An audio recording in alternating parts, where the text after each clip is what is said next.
Let me just double check that it is working on the thing.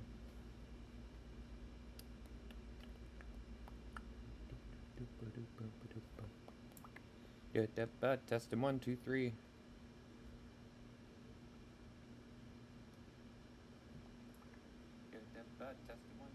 Yep, we're good to go.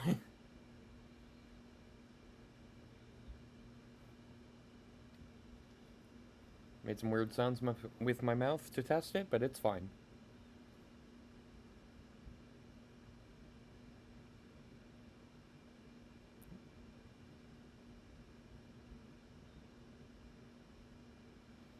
Cool. Alright.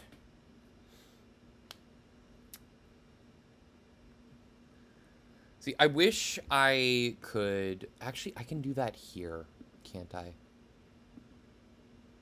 Yeah, I'm gonna go ahead and change the thumbnail, because I don't want the thumbnail for this to be the fucking penis tank from Idiocracy with the magicians from... with all the characters from Now You See Me, and also Odysseus in there. Because we're not talking about any of those movies today. And the penis tank is not necessarily appropriate for Spider-Man Brand New Day discussion.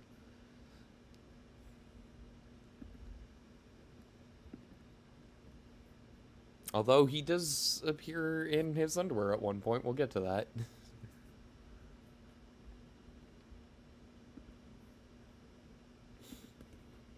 But yes, hello everybody. Welcome to another edition of Noah's Monday Movie Club. Unfortunately, I had to work at 12:45 today, so I wasn't able to do this before work. But, because I figured... if I didn't have so much to say about Spider-Man Brand New Day, I probably would have just bit the bullet and done this earlier, but I don't... I think I could spend an hour and a half just talking about Spider-Man Brand New Day, so...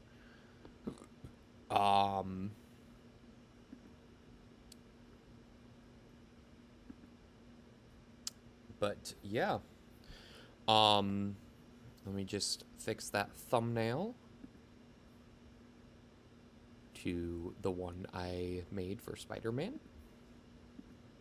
It's got Spider-Man waving and Sadie Sink flipping you off. And also Nick Cage as Joseph is there. Which, honestly, in retrospect, I shouldn't have even included him in the thumbnail because I do not have much to say about the Carpenters. You know what? I'll just go ahead right into that. Well, I'll do the whole, like, what I watched this week.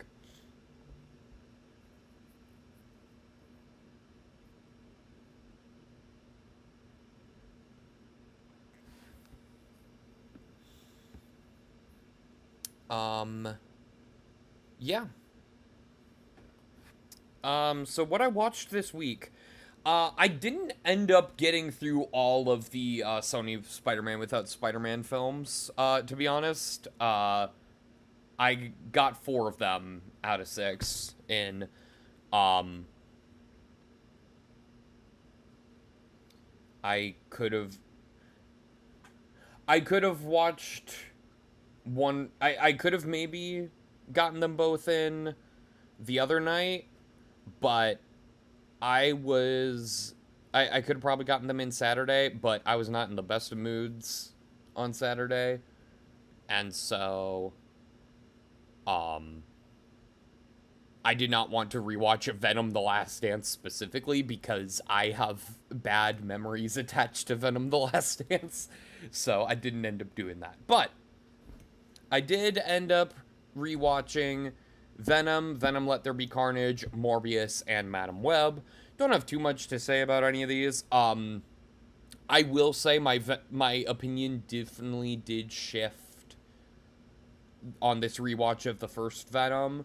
I used to give that 3.5 stars. Now it's a 2.5 star movie for me.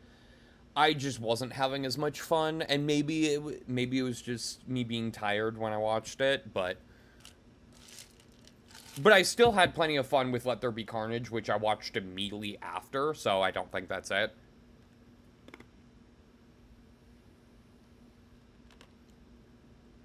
I think it's just that I like, it's a mixed bag, and I think it's on the same level as Last Dance, which I did also give 2.5 stars on my second viewing. I watched Venom more than twice, but this was my third or fourth viewing. I don't remember. I know I saw it when it came out in theater. I saw all of these films when they came out in theaters. Yes, I paid to see Morbius. Not a ton. I didn't pay much to see Morbius. I think I got a discount code for it on Fandango.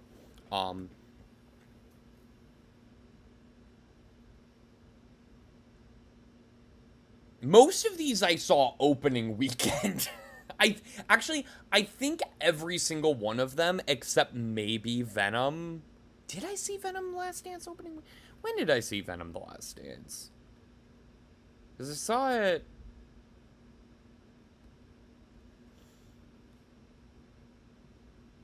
Because I saw it the night of the election.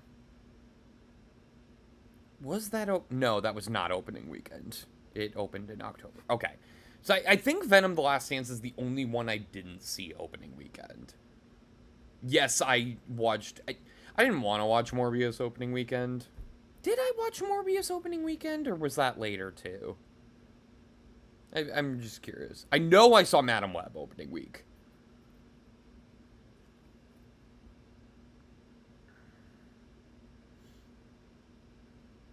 Yeah, I mean, I saw it April 5th. I know it released April 1st. So, yeah.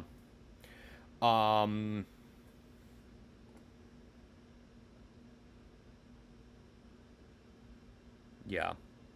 Pretty sure Venom Let There Be Carnage was... Yeah.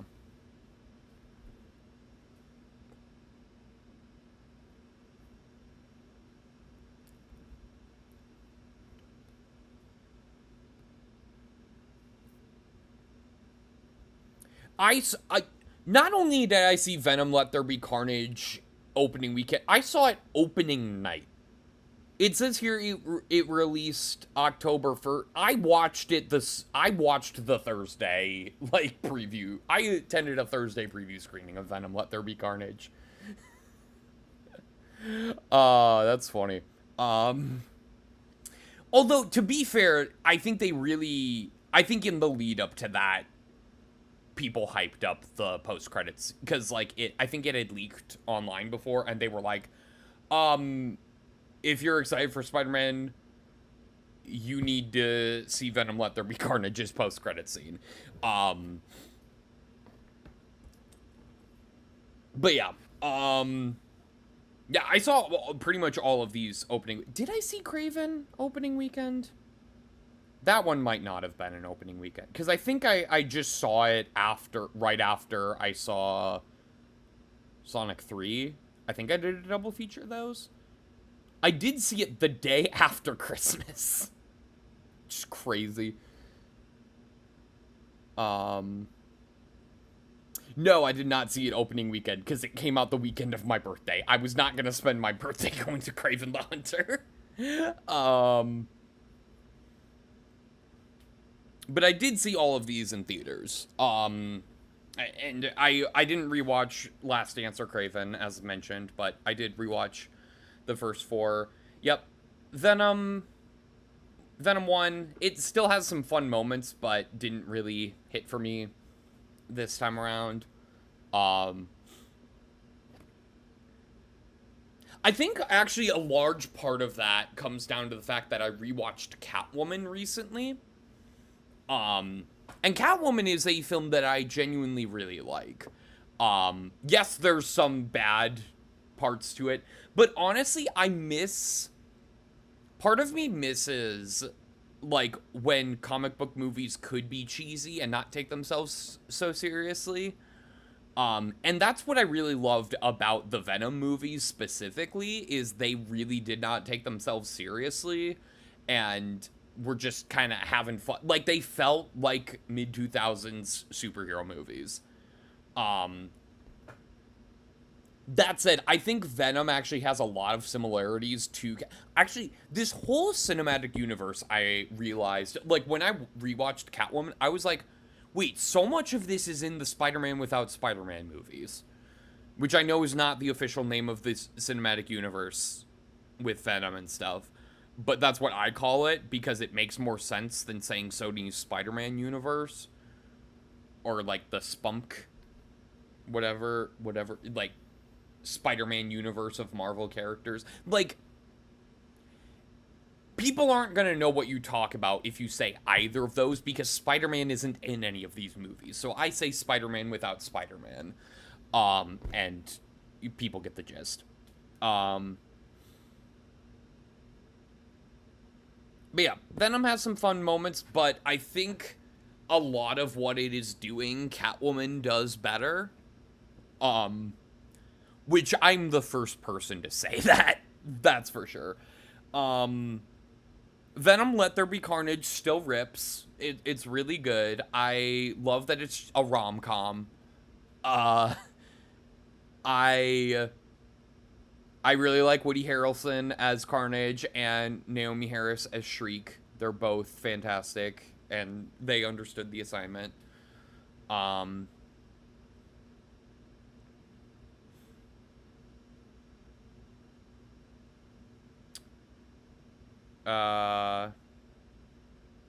watched a lot of Michelle Williams this week, I realized, because I watched those two, and then another film that we're going to talk about in a bit. Morbius, still boring as shit.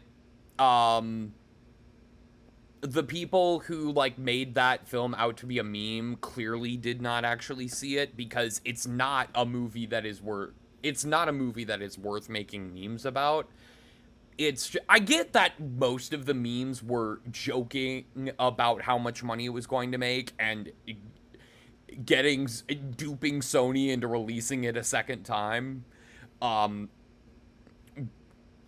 where it continued to not be seen by anybody. But yeah, yeah, it's still boring as shit. Honestly, I kind of wish I skipped it and just did, because I knew, like, I wasn't getting anything new out of it. I think I was just watching it because I was thinking about pitching, like, a finale crossover to these movies, but did not have time to put that together. And also, as soon as I saw Spider-Man Brand New Day, I was like, okay, talking about that is going to take up most of the next stream. I'm not going to have time to pitch a movie. So, I'm just gonna not do that. That's why that's another part of why I didn't feel obligated to rewatch Venom: The Last Dance and Kraven yet. But, I'll get to those rewatches probably. Maybe this week. I don't know. Madam Web also still rips, but not genuinely, like, ironically rips. That movie is so fucking funny. Like, on Mel Brooks' 100th birthday, which happened this year, it was June, right? They turned 100? Yeah. June 28th. I rewatched Spaceballs. Probably my favorite comedy, apart from maybe Deadpool. I'd put Deadpool above Spaceballs. But certainly one of my favorite comedies and one of my favorite movies of all time. Like, I rank Spaceballs above any of the Star Wars movies. And I'll be completely honest, during this rewatch of Spaceballs, I wasn't really laughing out loud like I used to with this film. I just had a smile on the whole time because I knew all the jokes and, like, but I love the jokes in Spaceballs, but, like, there's not that surprise value anymore because I've seen it so many times. So I just, like, I'm just smiling while I'm watching it. I'd probably laugh if I were watching it with friends. Just because laughter is contagious. But, Madam Web, I still laugh out loud at a lot of the shit in that movie. It's so funny. Seriously, if you have not seen Madam Web, just trust me, watch Madam Web. It is funny. If you drink, maybe make a drinking game out of it. Drink every time they say spider, and you will be wasted within the first 10 minutes. Within the first 5 minutes. But yeah. I don't usually talk about TV, but because I watched a movie that is related to a TV show I also finished watching this week, I will bring up the Cape Fear TV series, because my mom and I had been watching that ever since it dropped on Apple TV, and it's just been an episode every Friday for the past few weeks. 10 episodes total.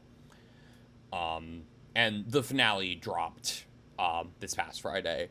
So we watched that, and then we watched the 91 film, because I had never seen it, and she really likes the 1991 film. I'll keep my thoughts on the series brief, because again, this is Monday Movie Club, not TV Club. I think the first half of this show was really good, and then it started to drop off significantly in its second half.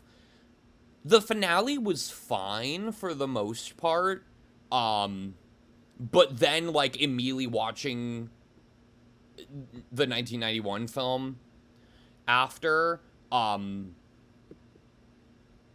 the third act of the 1991 film is just straight up a better version of the final episode of Apple TV's Cape Fear.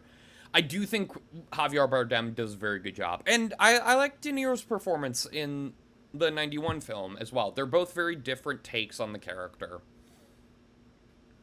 I like what they both brought to the table. I will say, like, I liked the 1991 Cape Fear. I didn't love it. I think a large part of that is just...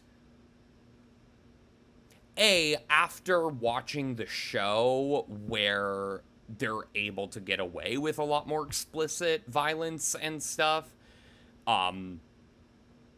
nothing about Max Cady's actions in the 91 film really shocked me as much as they did in the show. I mean, not a lot of the show shocked me. I'm so desensitized to a lot of that stuff at this point. But, and maybe that's part of it. And I think another part of it is just my anti-Scorsese bias. I'm not a fan of Scorsese's work in general. I give Cape Fear 91 a 6 out of 10, and that is on the high end of my Scorsese rankings. Like, it's on the same level for me as Gangs of New York and Wolf of Wall Street, which I also give 6 out of 10s to.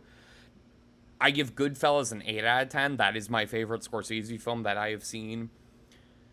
Everything else I've seen of his, I did not care for. That's Taxi Driver, Irishman, and Killers of the Flower Moon. I haven't seen his other stuff, but, yeah, I'm just not a fan of his work in general.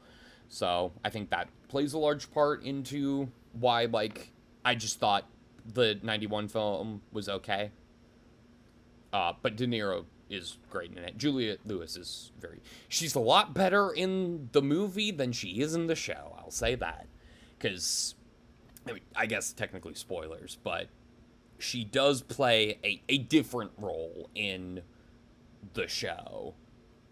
And her role is, her character is not well written, but also I don't think she gave a particularly good performance in it.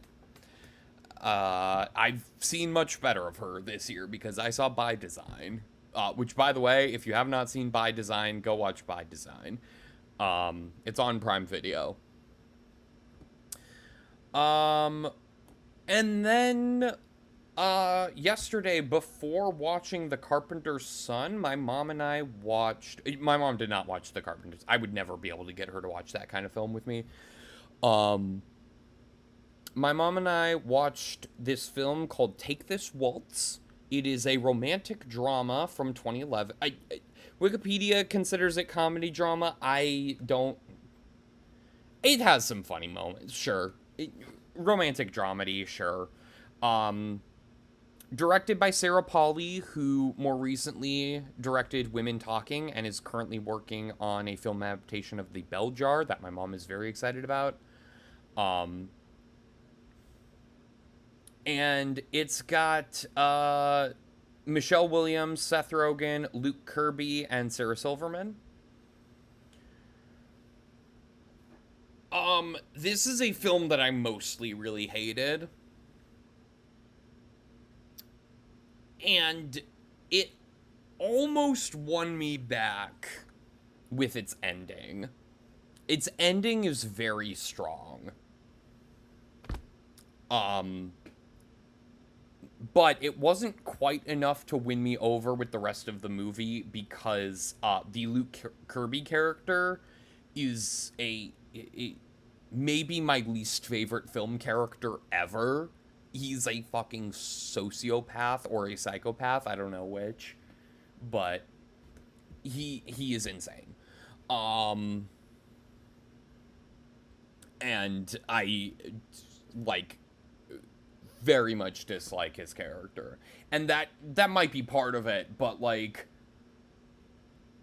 I don't know. So like the film's premise is essentially like so Michelle Williams' character is married to Seth Rogen's character, and they seem very happy in their marriage, but then she meets this guy who's her neighbor, played by Luke Kirby. And I'm not going to sugarcoat it. She has an emotional affair with him. They don't engage physically. But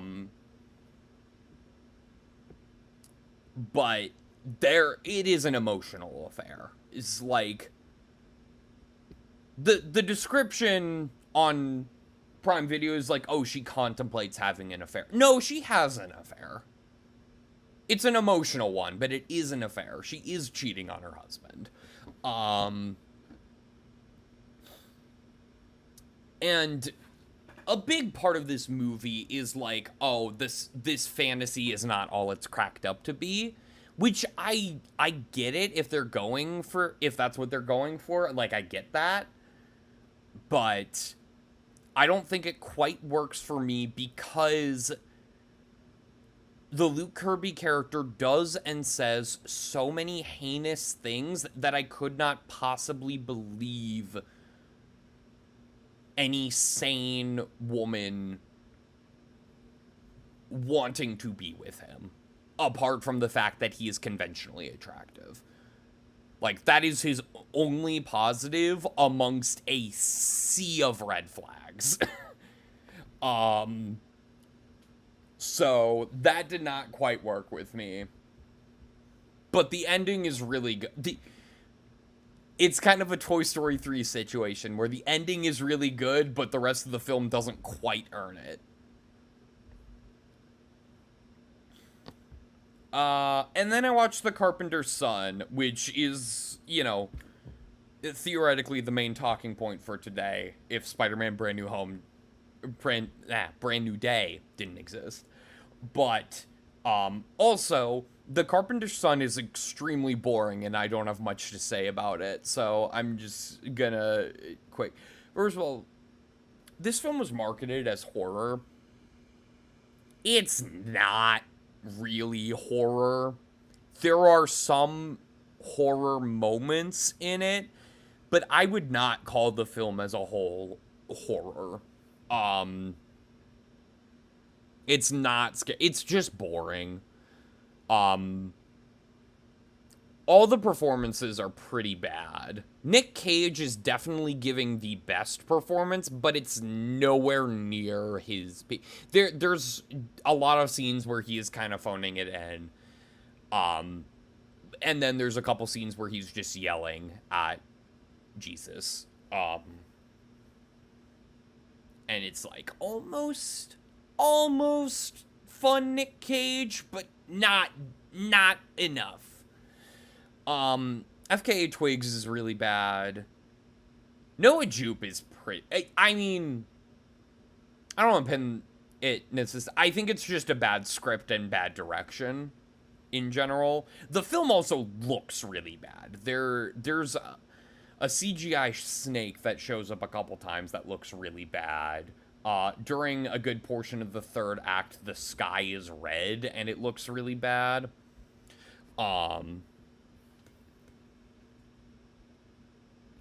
Yeah, Lotfi Nathan. I don't know. Does this guy do music videos or what? What's his deal?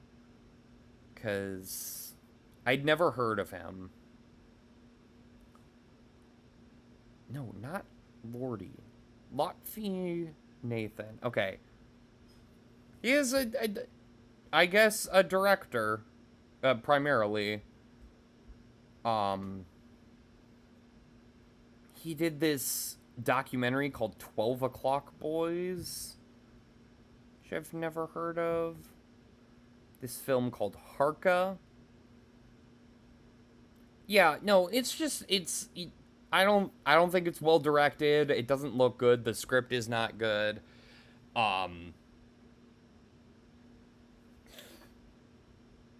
When I told my coworkers I was watching this, one of them said, when I said it was a horror film about Jesus's youth, one of them said, "What is the horror?" And after watching it, I completely agree.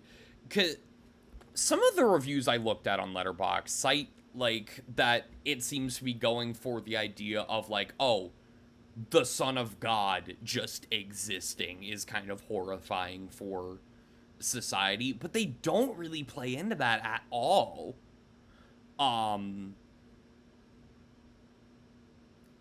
Like, if there's any character that's like meant to be scary, it's Satan, who, by the way, with Satan, so first of all, they're credited as the stranger, but they're Satan. It is explicitly stated that they are Satan in the movie. There's like a big reveal, like, who am I? And they don't pronounce it Satan. I don't even remember how Noah Jupe pronounced it. It was slightly different from how Nick Cage pronounced it. But when Nick Cage says it, I think he says Satan, which I don't know if that's like how they would have pronounced it back then. But it sounds weird. And like, when Noah Jupe says it, the first syllable, like, I can't tell what he said for the first syllable. It might have been Satan or Siton. It's weird. It's weird how they pronounce it. And yeah, it's just not an interesting film. I cannot recommend it at all. It's just, and my coworker, like, when I mentioned FK Twigs played Mary, my coworker was like, "No, I have to watch that." I'm like, "No, you don't." You really don't. But yeah, that's what I watched this week, apart from Spider-Man Brand New Day. I am now going to dive into Spider-Man Brand New Day. I'm going to get a drink, actually, because I'm starting to lose some energy, but I will be back.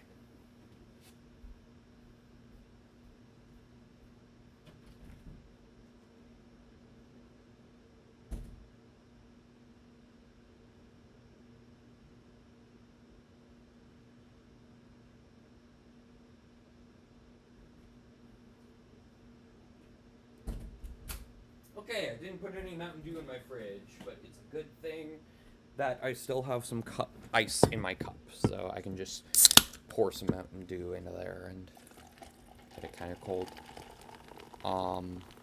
So yeah, I am going to be diving into spoilers on Spider-Man Brand New Day, so if you have not seen Spider-Man Brand New Day, I recommend, leaving. I mean, if you're watching this in post, well, I guess even if you're watching it now, but nobody's watching right now.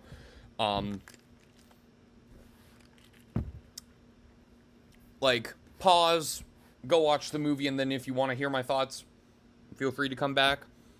No pressure or anything, but, yep, I'm going to be diving into spoilers pretty much immediately, because I cannot... Because I think a lot of this movie works really well, but I also have a lot of critiques, and most of my... And really, I can't really dive into my critiques without spoiling stuff. So, I guess I'll just say right off the bat, I have, for the most part, enjoyed Spider-Man in the MCU, but my main critique with Spider-Man's integration in the MCU as a whole is that in every single one of his solo films, they feel the need to include, and this might be part of their contract with Sony, where, like, hey, you have to include a pre-established MCU character in all of these films. That might be a contract thing. If it is, I think that sucks, and they should stop doing it. Unless they're really well integrated, which I have been mixed on how they have integrated. So, like, in general, Spider-Man Homecoming, you know, has Tony Stark and, I guess, Happy Hogan, but he basically, after Tony's death, became a Spider-Man supporting character. So, like, I don't even count that. Although, like, in retrospect, after Tony's death, he had literally no reason to be in those movies. He should not have been in the subsequent films.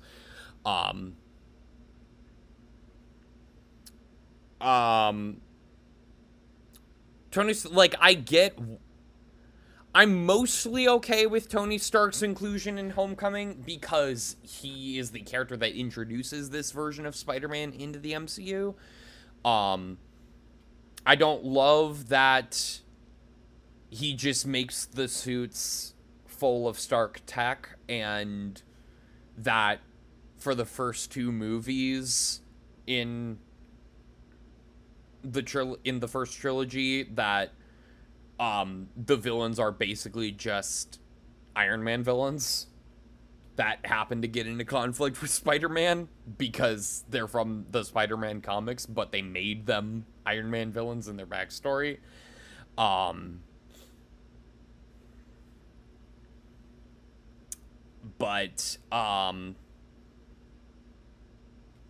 Yeah, so, like, I'm mostly okay with his inclusion in Homecoming, but I do think he overstays his welcome.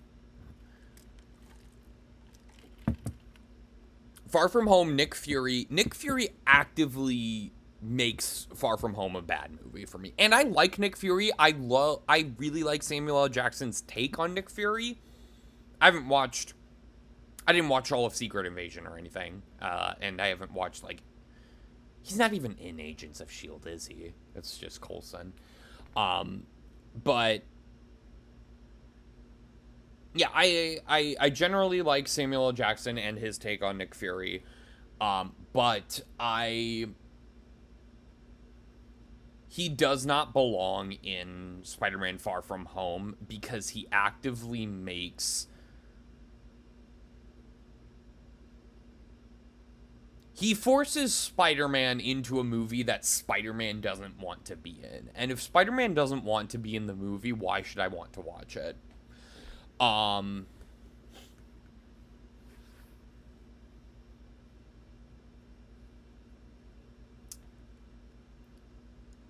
No Way Home, I think, does good. I think of the original trilogy, I think that did the best MCU character integration, because Doctor Strange filled his purpose in the movie, and then when they didn't need him anymore, Spider-Man specifically got him the fuck out of the movie. I think the way he is exited from the movie is great. I think that's by far the best, because that's how these, if you're gonna keep forcing pre-established MCU characters into the Spider-Man movies, That is how it should be. You should just have them fill their purpose and then get the fuck out of the movie. And Brand New Day has more MCU character integration than any previous film, because you have the Punisher, who I will just positives right off the bat. Punisher somehow manages to be the most well integrated MCU character in a Spider-Man film. I'm shocked that that is the best example, but it is, because he has like differing views from Spider-Man, but they have a very fun dynamic because of it. And they have some really sweet moments, especially at the end. Like, I love their interaction in the hospital at the end.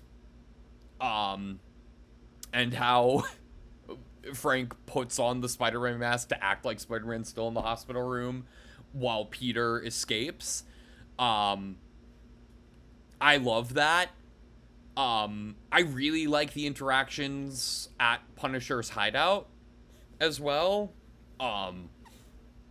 Yeah, no, I'm shocked with how well integrated, because I was very concerned about Punisher's integration in this film. But I guess it does make sense, because Punisher was technically introduced as a Spider-Man villain. So yeah, I think their dynamic is great. And he actually, like, serves a purpose in the story. Like, he works for the story without stealing focus. Like, he steals the show without stealing focus, is a good way to put it.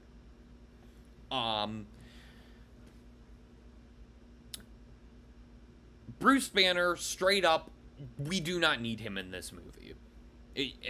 Hulk especially. Like, I get having him to introduce the inhibitor idea, but also, like, Peter could have figured that out on his own, and that would have been more in character. I would be fine with Hulk's inclusion if it was just the interaction at the college. Talking about the inhibitor. But the fact that they then have a fight with the Hulk, like, we do not need that. We do not need that fight. It doesn't add to the movie. In my opinion. And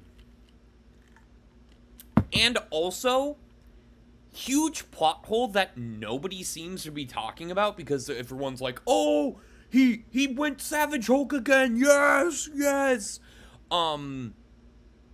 That fight ends with Peter calming the Hulk down by saying, hey, it's me, Peter, which seems to be, like, the one person that remembers Peter that they were hinting at, because, like, I guess people's argument was, oh, Savage Hulk wasn't around when the spell happened, so therefore it wouldn't have affected him, so he would remember Peter. But here's the problem with that idea. Prior to this movie, Peter Parker has never interacted with Savage Hulk in the MCU. In fact, I don't know for sure. We don't actually have any, like, definite interactions between Peter and Bruce. Like, I commented that on someone's post about the Hulk fight in Brand New Day.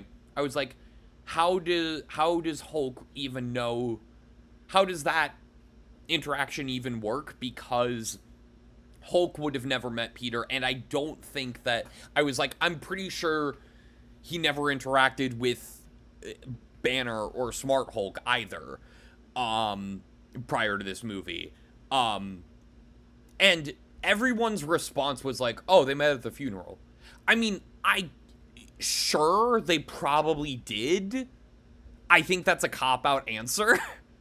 And it still doesn't explain why Peter being like, oh, it's me, Peter, your friend, That does not make sense to say to Savage Hulk, because Savage Hulk would have never met Peter Parker. Because he was off-world when Peter was introduced as Spider-Man to the MCU, and the only time they would have ever had the chance of interacting, Banner was Smart Hulk. So that's a plot hole. That's a plot hole. So yeah, we didn't need Hulk in this film. We also didn't need, spoiler alert, Yelena. As was rumored but never confirmed. Although I had a Letterboxd review spoil it for me because they didn't tag the review for spoilers and they just said Yelena in the review. I'm like Yelena, happy face. I was like, hey, maybe tag your review for spoilers. She's not in the marketing, and I didn't know she was in the movie. I knew I had heard the rumors, but also, like, I wasn't sure that the rumors were, I was very skeptical of the rumors because they were all like, oh, there's gonna be a scene where Peter and Yelena see each other naked. I'm like, no. But yes, technically, they are both unclothed. I mean, I think she's probably fully nude, but it obviously it's PG-13, so you don't see anything. You just see shoulders above the water, shoulders up, in like a sauna or a hot tub, I guess, or a hot spring, whatever. That's like her office. And yes, Peter does strip down to underwear and mask for this scene. So yes, technically, those rumors were accurate. And yeah, we don't need her in this movie. She shows up in that scene and then one later scene. I like Florence Pugh's take on Yelena. I haven't seen Black Widow. Yeah,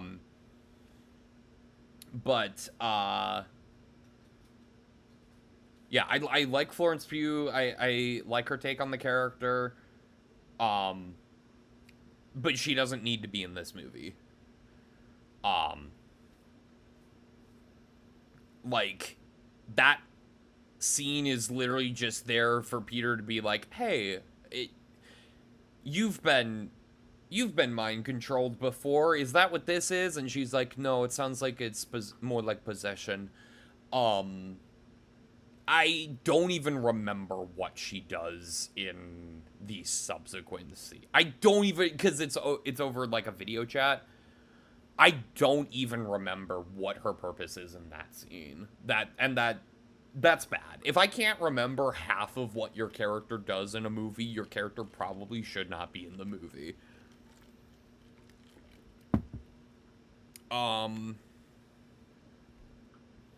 But yeah, that's all, like, the previous MCU characters that are integrated into the story. So, yeah, I think this movie was 1 for 3, which means the Spider-Man movies in the MCU as a whole are, I will say, 2.5 for 6, which is bad. That's a bad ratio of good integration to bad integration. That's really bad.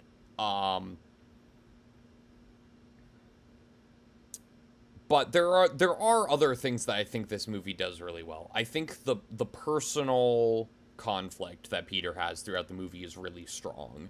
Like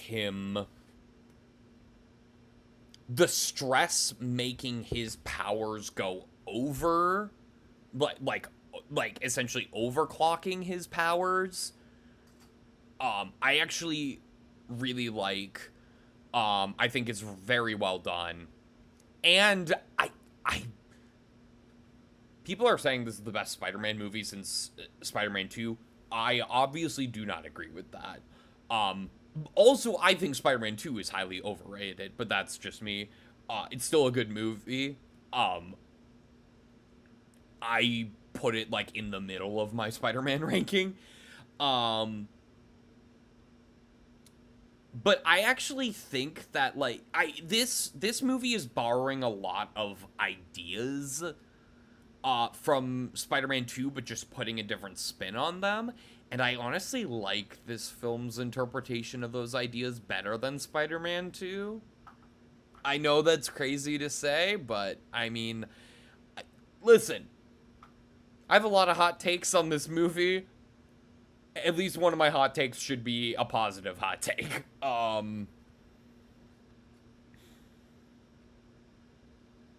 But positive in this film's favor. But yeah, no, I like the personal conflict that Peter has going on throughout this movie, and I really like how they don't just undo, because a lot of people were theorizing that they would just undo the spell, and I was like, no, they shouldn't. There should be actual personal consequences to that, because otherwise that ruins the ending of No Way Home. And they in a way, they do get, by the end of the movie he is back in the lives of MJ and Ned, but it's not like it was before. First of all, we don't like the scene where he reconnects with Ned is the last scene in the movie besides the post-credit scene. um so like, which I think is a great end, him just doing the handshake and Ned like remembering. That's such a sweet moment for me. Like, I'm okay with that being how Ned, like, even though like it's a little weird that like that would just make Ned like snap it, because he's like, oh, Peter. Like he I mean, Peter had said his name was Peter before, but I do like, I like that moment of like making Ned remember. Um which I know there are some there's a theory I saw posted online that like Jean's powers actually had something to do with jogging people's because like because before Peter says to the Hulk, it's me, Peter, she does go into his head. She does go into Hulk's head to control him when he's Smart Hulk, not when he's Savage Hulk. But after she does that, after she gets out and Banner transforms back into Savage Hulk, um, he does say, like, I think she broke something. And I saw a theory being like, that's how people are remembering Peter is like after she goes in their heads, like she doesn't necessarily, she doesn't break something, she fixes it, like inadvertently, and that's why Ned remembers him in the end. And there, I think the theory, because we don't see him interact with MJ after the big climax, so there's no immediate evidence that that's what happened with MJ. But that is an interesting theory. I don't know how I would feel about it.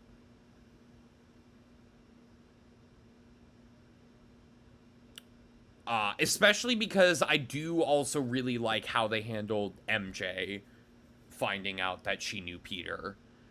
Because it's not her remembering Peter. It is her finding the note that he wrote for her accidentally.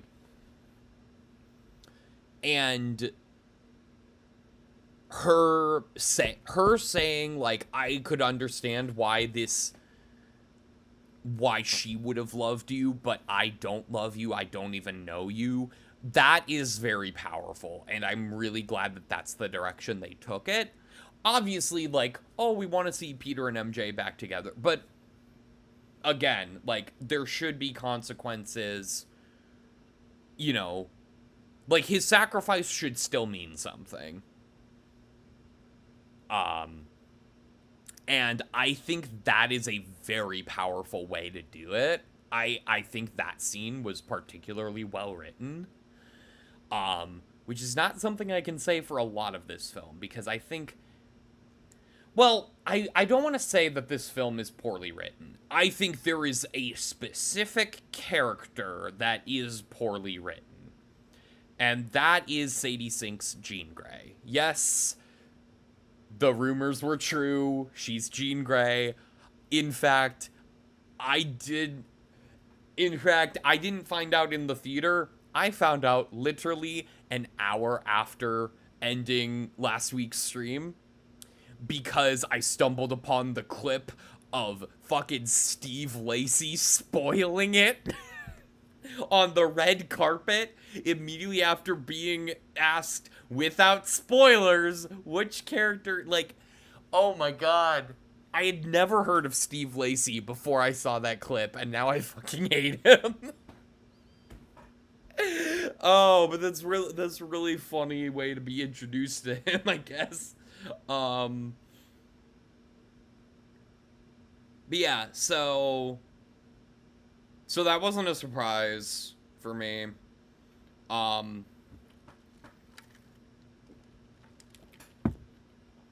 But I've had to explain a lot to my mom about who Jean Grey is because she is not familiar with comics.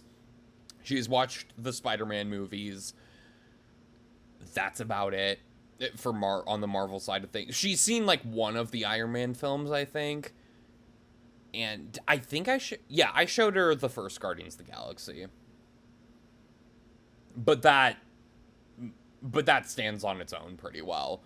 And I had to explain a lot of context when showing her the Tom Holland Spider-Man movies, because I didn't show her Civil War, I didn't show her any of the Avengers films. It's like, no, that's just too much, and you're not going to know what's happening in those unless I show you everything, so I'll just explain what happens in between. Like, I explained to her, like, before we watched Homecoming, I was like, okay, this Spider-Man's introduction in Civil War, this is what happened there. Before Far From Home, I was like, okay, here's what happened in the first two Avengers films that affect Spider-Man in this one. Thankfully, you don't have to fill in any gaps in between Far From Home and No Way Home, because they're back-to-back. And it's not really anything to fill in the gaps on for Brand New Day. I mean, she didn't know who Punisher was, and she hadn't really been familiar with Mark Ruffalo's Hulk. She knew who the Hulk was, but, like, hadn't seen his movies or anything. But, yeah,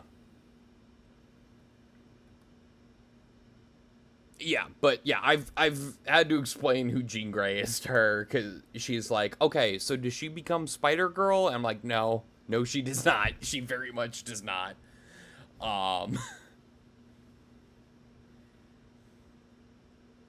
Yeah, I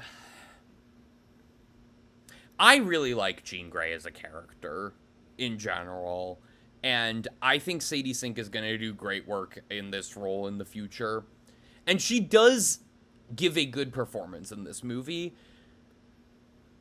but I do not think that the integration of Jean Grey into this film works. I think, first of all, I think her dialogue is bad. I think it's very, like, cheesy villain dialogue. And the line that was apparently leaked in a trailer that never got released publicly,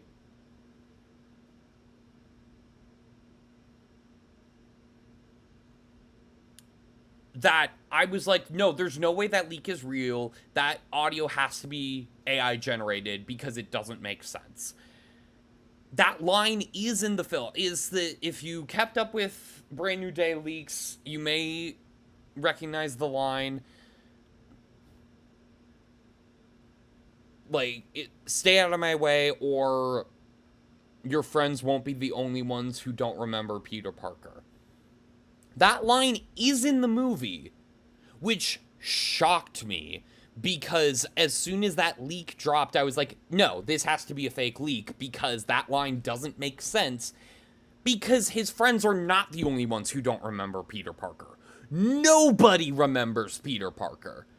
Maybe I don't know if she's implying like, oh, the people that now know Peter Parker because you've introduced yourself to people as Peter Parker, like to get like the rent for the apartment.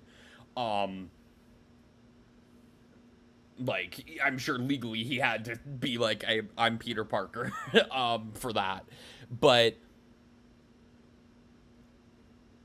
it doesn't it's a line that is so bafflingly nonsensical that I'm shocked that that was an actual line. I was like 100% convinced that that was AI generated. And yeah, that's bad. That's a bad line, and the rest of her dialogue in this movie isn't that much better. Like, I mean, that's the worst of it by far, but like, her dialogue's still really bad. She has a lot of like just very like stereotypical villain lines. And especially like, there's a lot of problems with this introduction of Jean Grey to the MCU. Because they do the thing. Ultimately, what it comes down to is this film's A-plot is not a Spider-Man story, it is an X-Men story. Because Jean Grey is causing the conflict for the majority of the film, but then it's oh, the guys at Damage Control aren't great, they're doing bad stuff. And it's like, first of all, we knew that. We knew, like, we have known for a while that Damage Control is shit. It are not good guys. Like, they were not good. They were bad guys in Wonder Man. Arguably, they were bad guys in No Way Home. Arguably, they're bad guys in Homecoming. And I didn't watch Miss Marvel, but I'm pretty sure they were bad guys in Miss Marvel. So, like, what the fuck are we doing? Like, this isn't a twist. This isn't a twist unless you've only been watching the Spider-Man movies. Which, like, nobody's only been watching the Spider-Man movies except my mom. Because there's too much about them that doesn't make sense if you haven't seen, like, the Avengers movies or whatnot. But, like, yeah. Damage Control being bad guys is not a fucking twist. And they treat it like it's a twist. Especially, like, they recruit the Hand to be... And the director of Damage Control, Tremel Tillman's character, which, by the way... Tremel Tillman's talents are fucking wasted in this movie. His character is boring as shit. I can only hope that because, like, at the end of the movie, they say his character is nowhere to be... They say his character is missing. So I can only hope he's going to become a more interesting villain in the X-Men films. That's my hope. Because he's given nothing to work with in this movie. And it's just a waste of his talent. Like, he showed, especially in Severance Season 2, that he is a phenomenal actor, and this is such a nothing burger role that could have been played by anyone. And the fact that you got Tremel Tillman for it, especially after how you've been treating other prominent black characters in your movies and shows, that's besides the point. Really bad. So yeah, it's not a twist that Damage Control are bad guys. What was I gonna say before? Oh, and like, yeah, no, he's like, but he says earlier in the film, like, oh, the Hand works for us now. They've given up their evil ways. Like, what the fuck are you talking about? Like, if if you didn't already know that Damage Control were not good, like, that is the biggest fucking red flag of all. Because, like, what the fuck do you mean the hand gave up their evil way? What the fuck are you talking about? That's bullshit. That sucks. And and also, like, on that topic, we see so many Spider-Man villains in the trailers for this, but, like, we didn't know who the main villain was until Steve Lacy leaked that it was Jean Grey.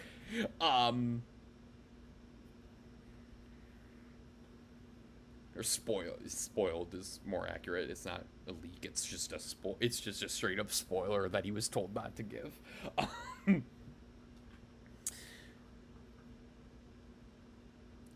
But, like, you know, in the trailers for this, we saw Boomerang, we saw Ramrod, we saw Tarantula, well, we didn't see Tombstone, but we knew Tombstone. They had announced that Tombstone was going to be in the movie. All of those villains that I just mentioned, everything that was shown in the trailer, apart from Tombstone, because Tombstone wasn't shown at all in the trailers, but the shots we saw of all those villains is all we get of those villains in the movie. Obviously, Scorpion has a bigger role, but not even, like, barely. Like, he's in a couple scenes, but he's not really as major of a part in the movie as I think a lot of people wanted or expected. And granted, yeah, Scorpion doesn't really make sense to be the main villain of a movie, and neither do any of those villains.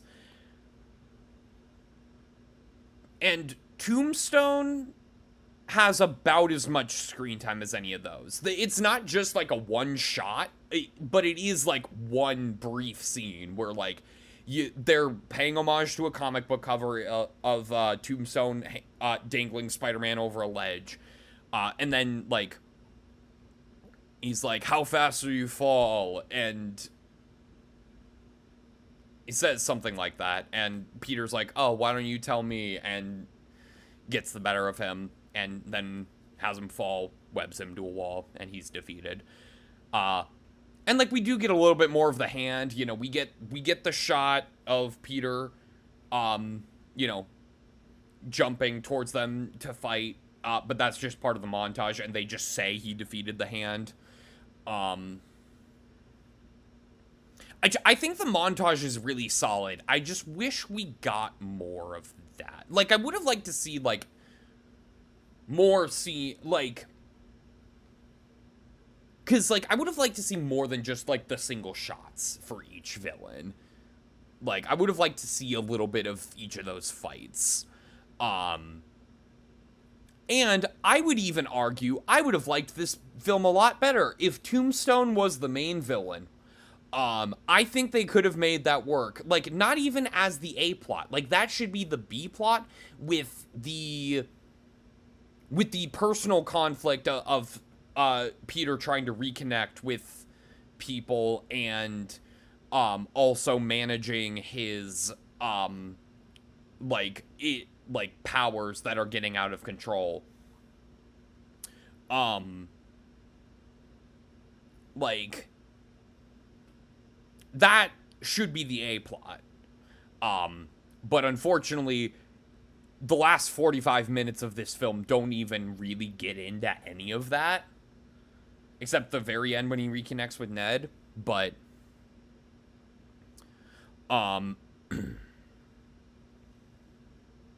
but, like, yes, I think this film would have worked a lot better for me if the personal conflict that Peter has was actually the A plot and our B plot was a villain and it was Tombstone. And that way we could have gotten a lot more of, like, the minor villains as well, because it could, like, he could have been the one, like, masterminding their, like, crime sprees or whatever. It would make Scorpion's involvement in the film work better too. Yeah, I I think Tombstone should have been the main villain of this movie. And that was something I talked, like, I was, like, trying to, like, my mom and I were talking about this as the film let out, and I was like, you know what, honestly, that Tombstone guy should have been the main villain. Like, she doesn't know who Tombstone is, but, like, I explained, like, oh, he's, like, a mob boss in the comics. Like, he could have been the main villain, and have that, because when we were talking about our thoughts, obviously she's not as familiar with the comics, so, like, she didn't quite describe it the way I am, where I'm like, oh, I don't like how Jean Grey was implemented into a Spider-Man film specifically because she's, like, that doesn't, like, she's a good character, but not good for, like, the villain of a Spider-Man movie. But when she was talking about her thoughts on the movie, she was like, yeah, I kind of thought they were going to be wrapping it up. And then I looked at my phone and saw there was, like, almost an hour left. And that was, like, yeah, before the third act. She, like, because they had kind of wrapped up Peter's, like, personal arc, apart from the powers thing, because that conclusion does kind of happen in the third act, when he takes off the inhibitor. Like, Jean Grey's like, are you Peter Parker or are you Spider-Man? And he takes off the inhibitor and he's like, I'm both. Which, yeah, I didn't even mention this when I was talking about Hulk's involvement. We especially don't need Hulk's involvement in this film for the inhibitor, because this Peter's literally already designed a power inhibitor in No Way Home for Doc Ock. He did that. Like, well, he fixed the inhibitor, but, like, that could have been how you introduce the idea of an inhibitor. That makes a lot more sense, especially because nobody's talking about this. It's a very similar design to that inhibitor chip from Spider-Man 2. It's very similar design to the one that he gives Doc Ock in No Way Home. The one he fixes for Doc Ock. So, like, that was a more natural way to introduce that idea. Granted, then you don't have a character being like, oh, but how do you decide which parts are good and which are bad? Which Banner does. But also, like, whatever. We don't need someone to say that. We don't need someone to say the themes out loud. Like, you know what I mean? Audiences are smart. You don't need to spoon feed the themes to them. But yeah, I don't like Jean being the villain of this film, because again, she's not a Spider-Man villain. She's not even usually a villain. She has been a villain, but that's with Dark Phoenix Saga. How the fuck are they gonna do that now? Like, I don't think they can make Dark Phoenix... Granted, they've tried multiple times to make Dark Phoenix Saga work in the films, and it's never worked. But, like, I don't even know how the fuck they would handle that in this one, because she starts as a villain in this universe. So, like, I feel like that's not really gonna hit like it would if she started as a hero. And obviously it's like, oh, she's not really the villain. Damage Control's the villain. But, like, she does kill people, and also there is the scene where she takes over MJ and kisses Peter, and, like, it's like, and then there's the reveal of, like, go ahead, touch her. Which, that scene is, for the most part, really well done. Like, I think that is an effective use of, like, Jean Grey. But also, like, that goes with my point of, like, I don't like introducing Jean Grey as a villain, because, like, that is fucking evil. That is, like, I don't care, like, what your motivations are. That interaction is fucking evil. It's very well done evil, it's well written for the most part, except I think that's where the like your friends won't be the only ones who don't remember Peter Parker line is. But it mostly works. But also, like, it works for a villain. Like, it doesn't really work for a misunderstood character.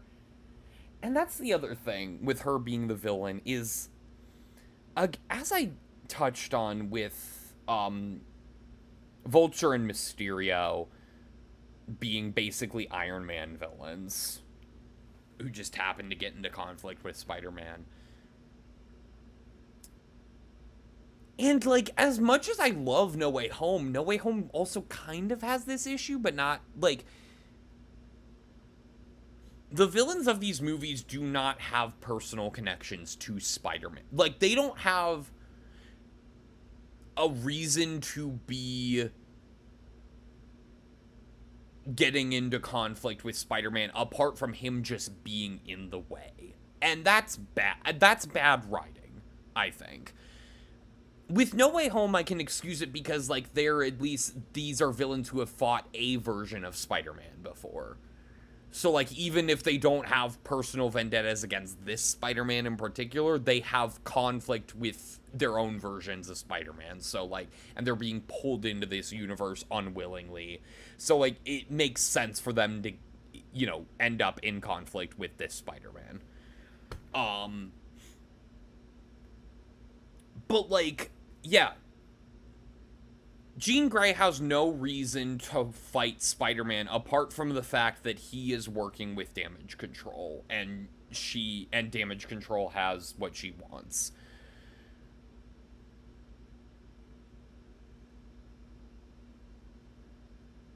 Yeah, so I really don't like Jean Grey's integration into Brand New Day. I think Sadie Sink acts the role well, but I don't think she works as a villain in this movie, and I don't think I don't want her in this movie, and I think it was a bad introduction. It was a bad way to introduce the character and also a bad introduction to the character. I do think they will do better work with her in the actual X-Men films, but, like, this is just a bad introduction to the character. And it doesn't belong in a Spider-Man movie. That is really, like, the crux of my main issues with the film. It really all has to do with Jean Grey, which sucks because I really like Jean Grey. And I'm okay with her interacting with Spider-Man in a movie, but, like, not as the main villain for most of the movie. And even when Damage Control is, like, revealed to be the true villains,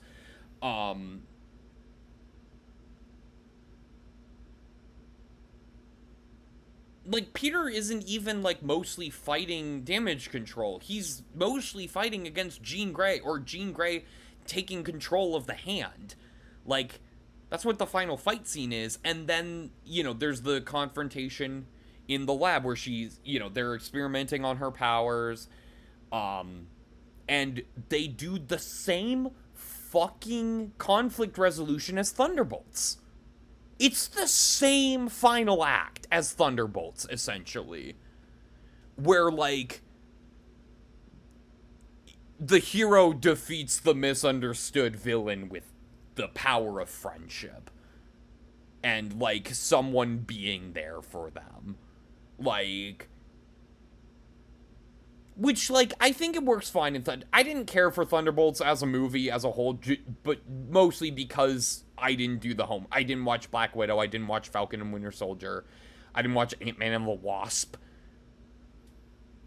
The only reason I watched Thunderbolts is to get more familiar with Sentry as part of a future project.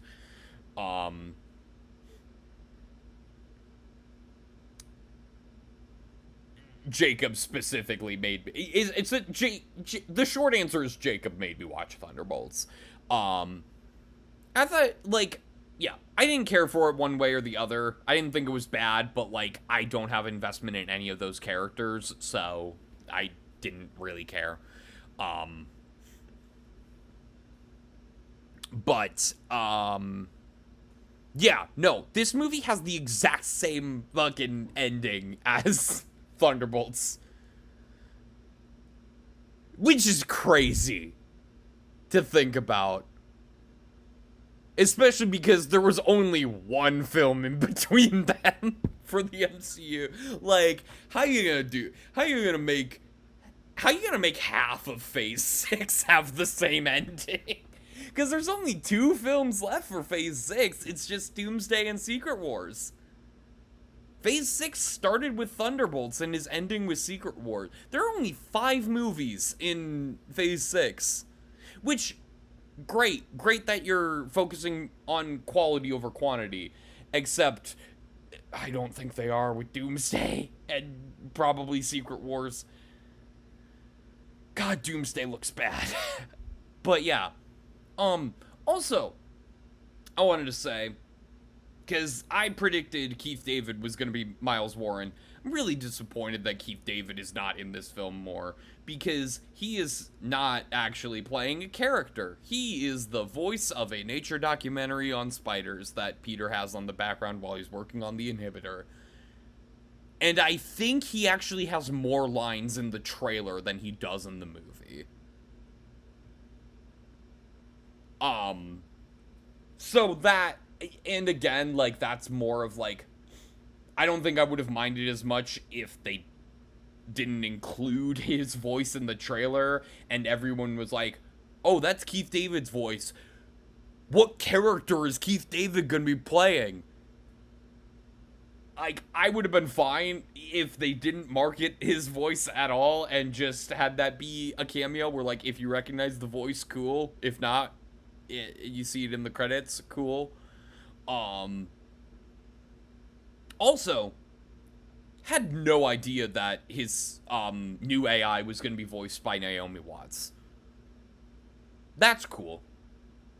That's also kind of a waste of Naomi Watts, but I'm fine with it because they didn't market the fact that Naomi Watts was going to be in this film.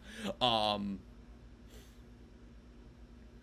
yeah, like, yeah, no, I think this movie does a lot of good. Again, the personal stuff going on with Peter is great. I also really like, I forget the actress' name, the actress from The Bear. The cop character. I really like her. I think her dynamic with Spider-Man is great. Because, you know, we've seen so much of, like, Spider-Man at odds with police. Because it's like, oh, he's doing our job. He's like, we let the professionals handle it. But I really like having this police character that is willing to work with Peter and, like, also, like, cares about his well-being. Like, when he's showing signs of stress and, like, going a little out of control with Scorpion, she's like, you need to figure this out, take a breather. And even later in the movie, like, he's like, you've done so much, you need to take a breather, let me handle this. Like, I really like their dynamic. I think it's very good. Lisa Colon-Zayas as Jean DeWolf. Yeah, she's my favorite Jean in this movie. She is. Genuinely. I really like that character. And I like her dynamic with Spider-Man. I hope she sticks around. Because that's just a nice dynamic to have.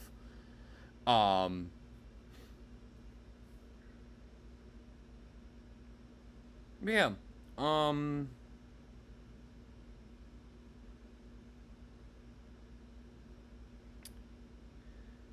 Yeah. I,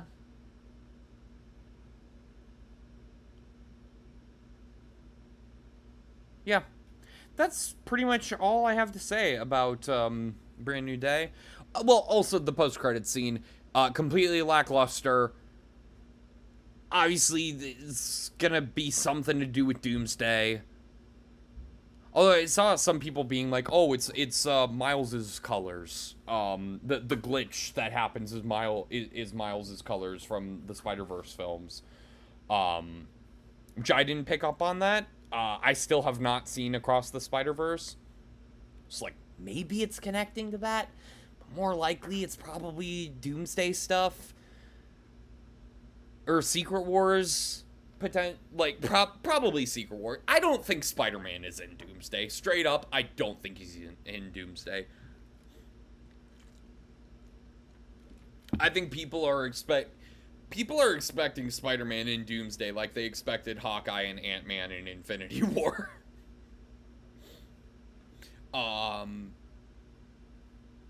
Yeah, I don't think Spider-Man will be in Doomsday. He'll probably be in Secret Wars, but he's not going to be in Doomsday, I don't think. At least not Tom Holland. I also don't think Tobey Maguire is going to be. Everyone is, like, dead convinced that Tobey Maguire is going to be in Doomsday. But, like, nobody is asking about Andrew. Nobody is theorizing that Andrew's going to be in it. Which is, like, they're not gonna do just Toby. If they do, that's disrespectful. If they do just Toby, that's disrespectful to Andrew, I think.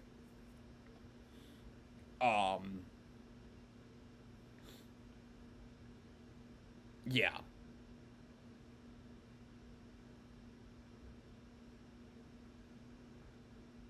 But yeah, I don't care.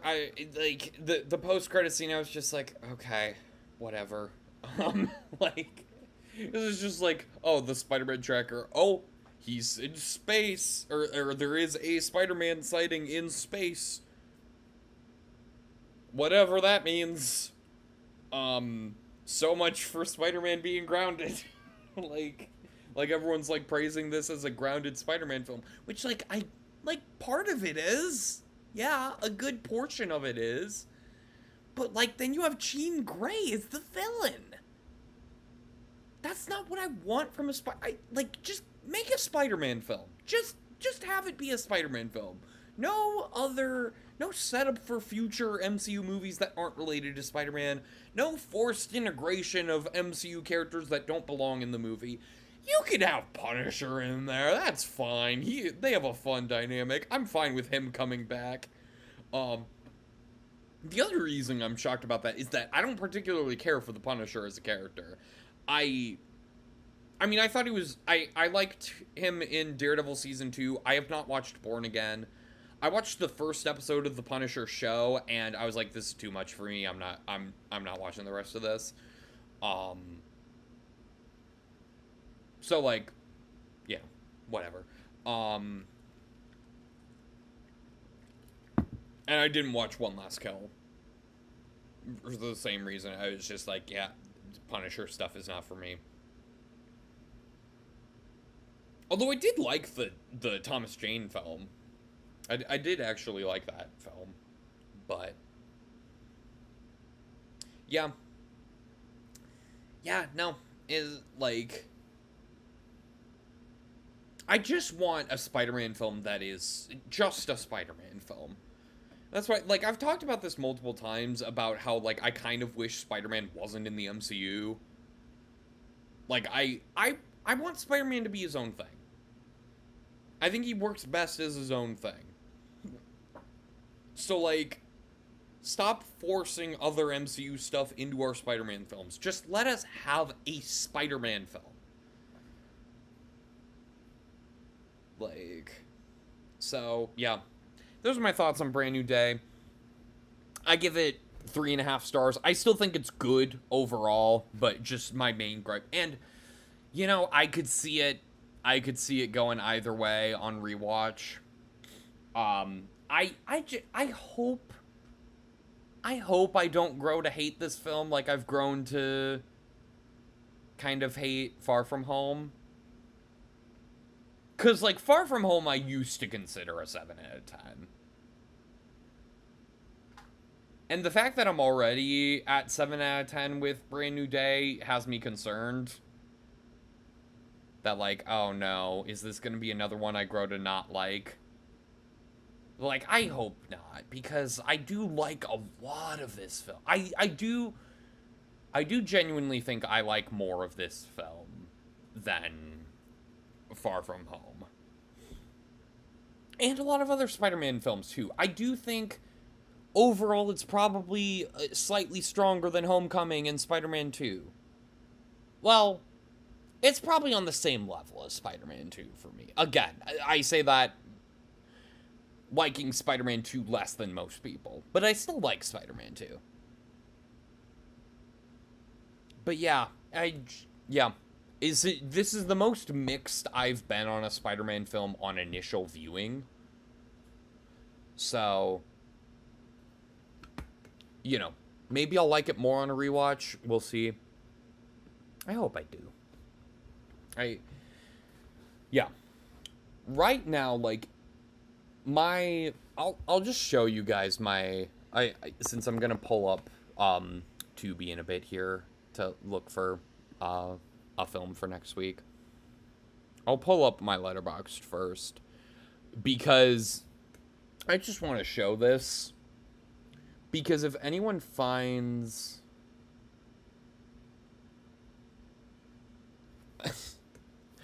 sorry, Jacob just texted me, I'm 2 minutes into the Jello Danganronpa 2 compilation, and I'm irrationally angry about a door. I haven't watched the compilation video yet that he posted today, but I've been keeping up with the live streams. I still have like an hour, maybe under an hour in, yeah, I have like 45 minutes left in the latest stream. But, yeah, let me just pull up. So, like, I'm about to show you guys something that like, comic book fans are gonna crucify me for this ranking. But, like, in terms of, like, my favorite films of this year, Spider-Man Brand New Day is just below Supergirl on my current list. It's still, like, I have it, of my 3.5 star films, I have it the highest. I definitely like it better than Send Help or Voices for Isabel. But like, seeing these two right next to each other and with Supergirl above Spider-Man Brand New Day, comic book fans are gonna crucify me for that if they see that. Like, people are gonna look at this list and be like, how fucking dare you? I don't care. I've always been one to not necessarily fall in line with other people in terms of my opinions on certain movies. Also, speaking of which, back to Brand New Day for a brief moment here.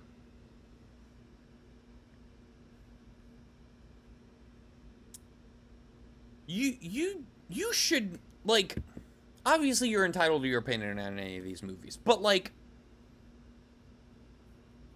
I find it a bit hypocritical if people are criticizing Amazing Spider-Man 2 for being overstuffed and not good, while also praising Spider-Man Brand New Day, because I think it is more overstuffed than Amazing Spider-Man 2. I will say also, another positive I forgot to bring up, this is easily the best looking of the MCU Spider-Man films. Easily the best looking. And the fight choreography is really good. So, there you go. The cinematography is the best we've seen in any of the MCU Spider-Man films. But yeah. Okay. Let's find a film to watch for next week and then end this off. And of course, it's a new month, so there should be some new stuff here. Paul. Do I immediately have my pick? Paul is one that's like, I just have an interest, like, backstory with that film, because I've never seen it, but I almost did. I almost saw it because At the time that film came out on DVD, my mom's uh boyfriend at the time rented it from a family video, intending for it to be a family movie night.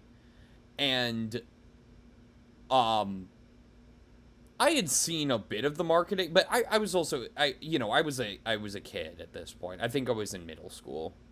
When did Paul come out?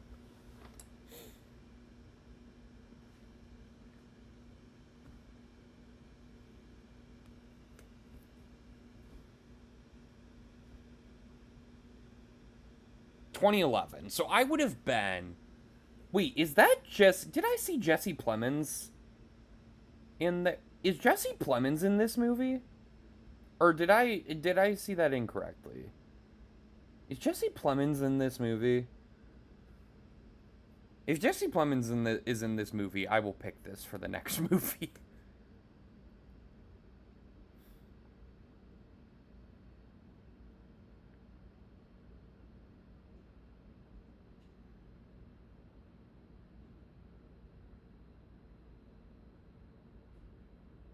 Jesse Plemons is in this. Well, I guess I'm watching Paul next week.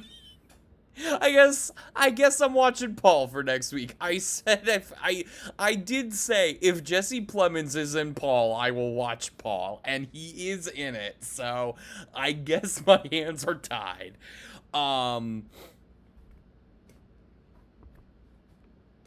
Yeah, so 2011 minus 1998. So I would have been like 12 or 13 when this came out on DVD. And like, I don't remember if my mom like knew enough about the film to be like, no, the kids are not watching that, or if I was just like, hey mom, I think that movie is rated R, because like I was the type of kid to do that. Like, because I was very much a rule follower, and I was like, mom, I'm pretty sure that movie's rated R. I may have done that, and so, like, we didn't, like, my mom's boyfriend still watched. I don't remember if my mom watched it. I'll have to ask her. Okay, so next week I'm watching Paul. Why not? That's gonna be it for this stream, though. Yeah. Thanks for watching. I guess if you wanna be part of next week's conversation, watch Paul.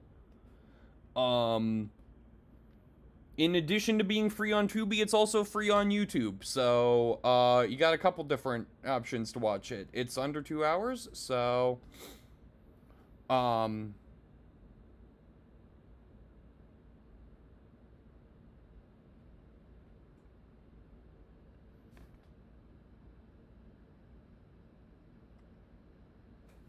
yeah.